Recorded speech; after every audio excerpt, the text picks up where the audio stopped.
अग्निवीर से देश को फायदा है नुकसान है? नुकसान है सर। भैया भैया इनको बताओ अग्निवीर से देश को क्या नुकसान है?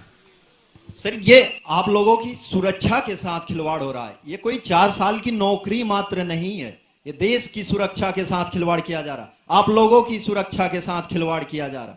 ये सिर्फ पेंशन की बात नहीं है, ये भारतीय सेना किसी के बाप की बपौती नहीं है, ये हमारी और आपकी सेना है।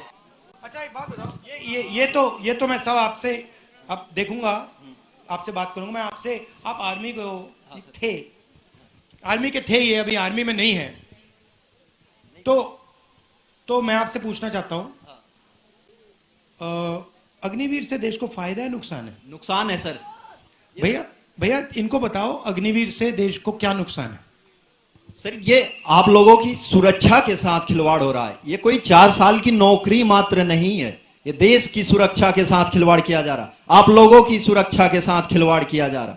ये सिर्फ पेंशन की बात नहीं है, ये भारतीय सेना किसी के बाप की बपौती नहीं है, ये हमारी और आपकी सेना है, हर लोगों की सेना है, जिसकी वजह से मैंने इस सच्चाई को जब बोला था कि भारतीय सेना के साथ खिलवाड़ नहीं होना चाहिए, तो इस वजह से मैंने त्याग पत्र दिया।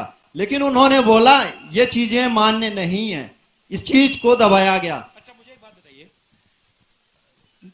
पहले जो आर्मी थी उसमें एक है, दे देंगे आपको, उसमें कितने सालों की ट्रेनिंग होती थी? सर मेरी खुद 3 साल की थी और उसके बाद 1 साल की और एडवांस। तो आपकी 4 साल की ट्रेनिंग हुई। आप मुझे बताओ, जो अग्निवीर को 6 महीने की ट्रेनिंग दी जाएगी, उससे काम बन जाएगा? सर वो भी ट्रेनिंग प्रॉपर नहीं हो पा रही, उससे कहीं काम नहीं बनने वाला, वो सेना को बिल्कुल कमजोर किया जा रहा। आने वाले समय में हम, जो स्वर्गीय नेताजी कहते थे मुलायम सिंह, कि हमें पाकिस्तान से डर नहीं है, हमें चीन से डर होनी चाहिए, चीन से मतलब मुकाबला करने के लिए अपने सैनिक को मजबूत बनाना चाहिए। लेकिन ये लोग अभी हमें ऐसा कमजोर कर देंगे कि आने वाले समय में पाकिस्तान से भी मुकाबला करने में सोचना पड़ेगा, अगर ऐसी व्यवस्था लाई गई तो देखिए, पहले क्या था, पहले लाखों युवक सुबह उठ के 5 बजे 2-3 घंटे दौड़ते थे, पुलअप्स करते थे, पुशअप करते थे, वर्जिश करते थे आर्मी में जाने के लिए। उनके दिल में देशभक्ति थी, वो जाते थे। सेना बहुत सारे लोगों को नहीं लेती थी, चुनकर लोगों को लेती थी। मगर जब एक व्यक्ति सेना में जाता था तो उसको सेना 2-3 गारंटी देती थी। पहली गारंटी कि हम आपकी रक्षा करेंगे, कुछ भी हो जाए, हिंदुस्तान की सरकार, हिंदुस्तान की सेना, हिंदुस्तान की जवान की रक्षा करेगी। दूसरा वायदा, आपकी सर्विस के बाद आपको गारंटी करके हम पेंशन देंगे। तीसरा वायदा, आपको कैंटीन की फैसिलिटी मिलेगी। और शायद सबसे जरूरी वायदा,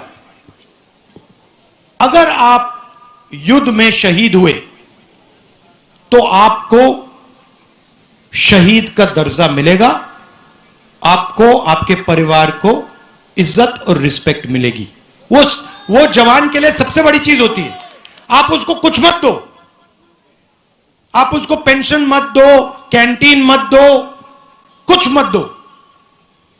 हिंदुस्तान के सैनिक को आप सिर्फ शहीद का दर्जा दो, वो जिंदगी दे देगा। अब इन्होंने क्या किया, अग्निवीर लाए। चाइना के सैनिक 3, 4, 5 साल की ट्रेनिंग करेंगे, उनको पेंशन मिलेगी, उनको कैंटीन मिलेगी, उनको बाद में रोजगार मिलेगा। और हमारी साइड जो लड़ेगा उसको 6 महीने की ट्रेनिंग मिलेगी,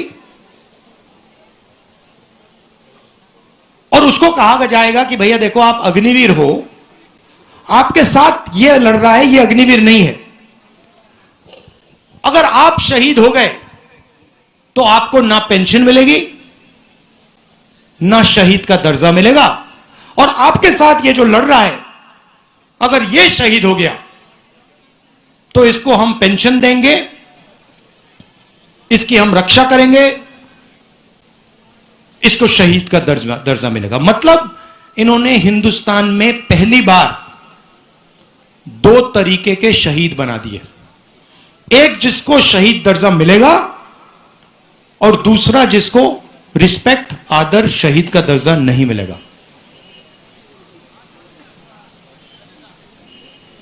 सही?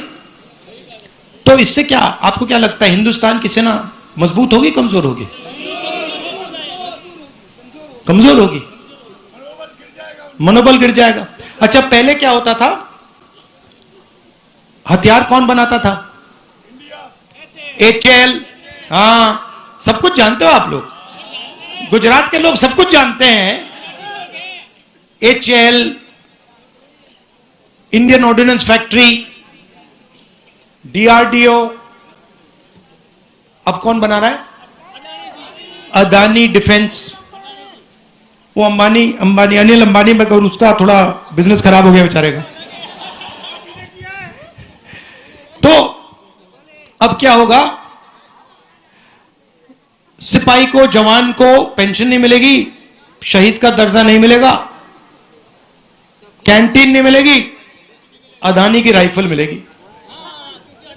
कारतूस भी अदानी बनाएगा, ड्रोन भी अदानी बनाएगा, राइफल भी वो बनाएगा। बनाएगा नहीं, इजराइल की कंपनी के साथ उसकी पार्टनरशिप होगी,